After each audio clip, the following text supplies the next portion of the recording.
Hey guys, welcome. I've got a little tutorial here to kind of show you guys what's going on. I was waiting till it kind of came out in a release, but now it's coming with 3.6, and that is real-time compositing. So if you were to even create the most basic compositing setup, the old school way is here with a viewer node. So if I control shift to the lens distortion, then I'll be able to see that in my viewer node. And if I go back to the ellipse mask, I can see just that. And then if I go to the blur, I can see the blur and whatever is going on with the blur and so on. So that's cool, right? Now, what's going on here is I've got viewport real-time compositing. So if I hit 0, I'm under the camera view right now. And you'll find that under the viewport shading right here. They changed it a little bit since the last version. So you can disable it, turn it on just for the camera. So when you pan off the camera, you don't see it. And then you can put it on as always. And I think always is fine. You can get like a really good view of what's going on. Now I'm in Eevee Engine right now. So let's go ahead and just look at this. I'll hit Control Shift left click and pull the viewer node up. You can see how slow this is. That's the old school way of doing it, really slow. And then here's the viewport. If I was to change something, it's instantaneous. And let's just say I change the hue over here, and then over here it's still going. Boom. That's like 2, 3, 4 seconds sometimes. And then I've even got a final render over here where you could see the results. But you don't need to do this anymore. This is getting pretty much obsolete in a manner of speaking, but still useful if you want to see your blur or you want to see something like that, and it will do that. Now, how do you get this? Well, it's really easy, and I'm going to show you how I do it. I use Blender Launcher. Blender Launcher 3.6 alpha, the March 24th version, and here's the nomenclature, the 3FE7E.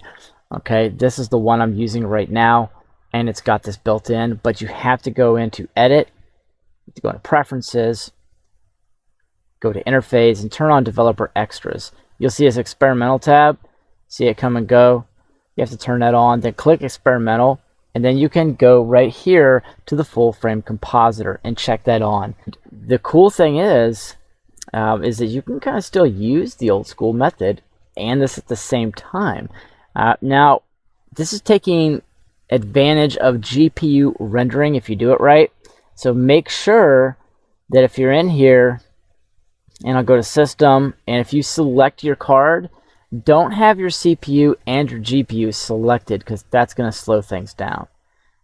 So after you do all that, you can just come over to the Compositor page here, and you can see the project. They tell you how to use it, where to find it.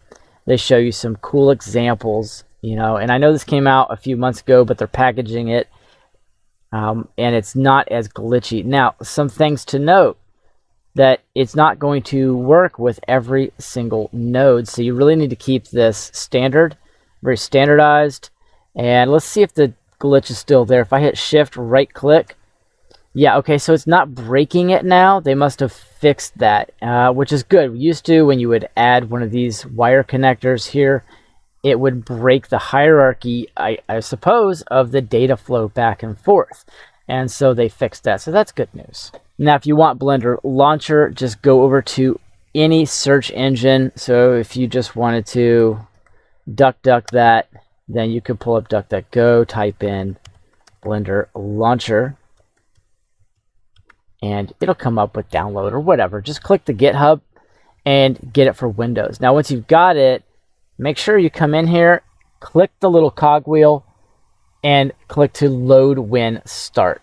Okay? If you don't, you're going to potentially have trouble because it's a little crashy, but it works good enough.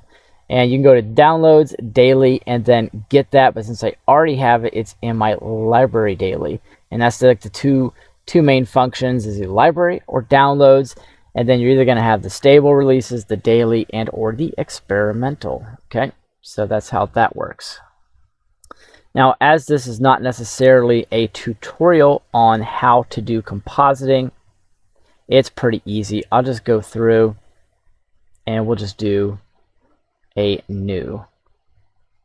And let's see, I'm just going to go ahead and append in, see if I can append this in.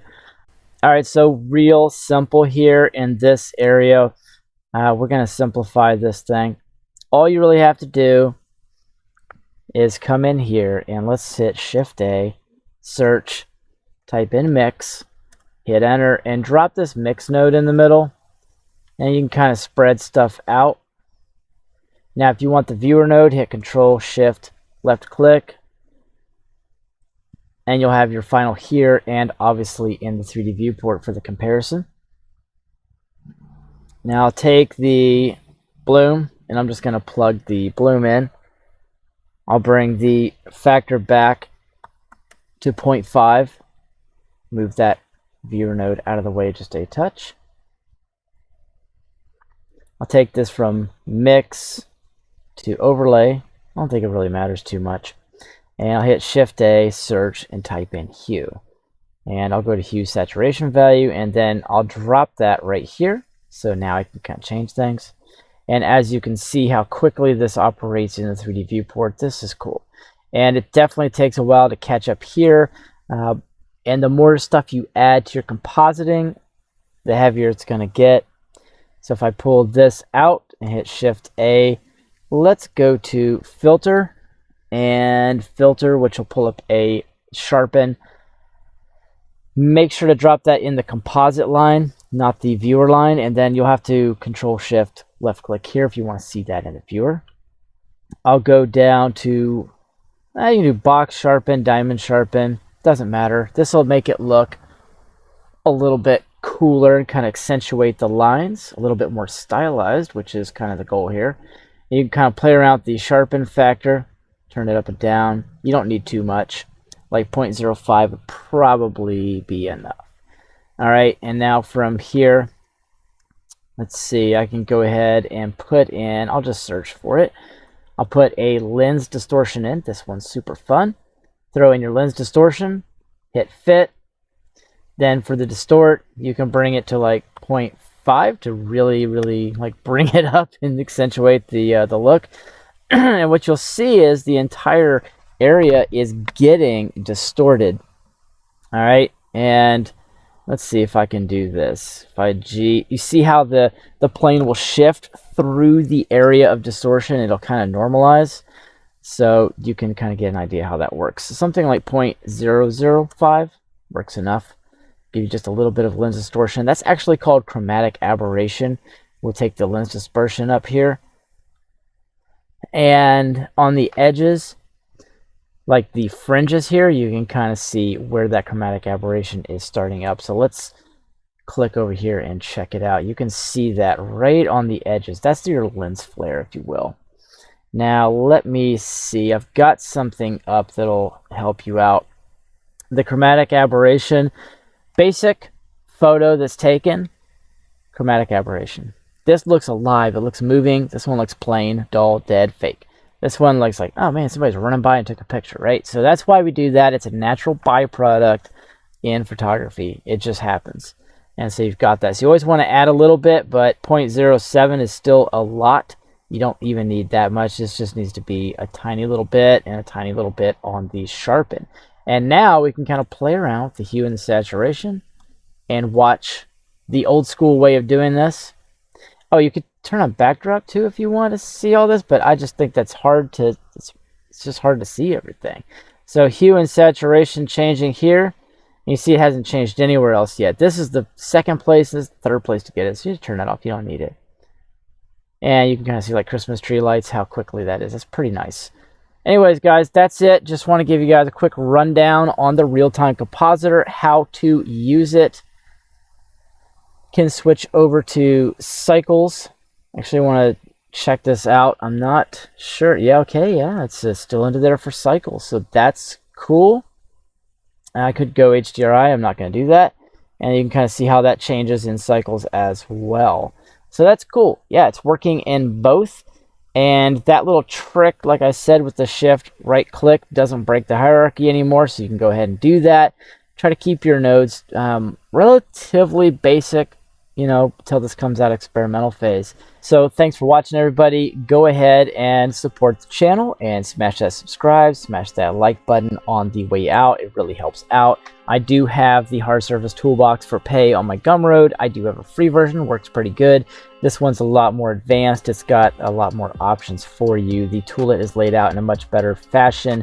You've got some fractal and subdivide options, the rotations, the bevel, the auto remesh, and I now have a quad bevel, which I'll show you guys in another tutorial. And just for absolute bonus here, I throw in the bevel magic, which is my little slider here up to auto smooth, and you get 5 intensities of bevels. It's really cool. So go ahead and check that out, link below, and I'll catch you guys in the next tutorial lesson.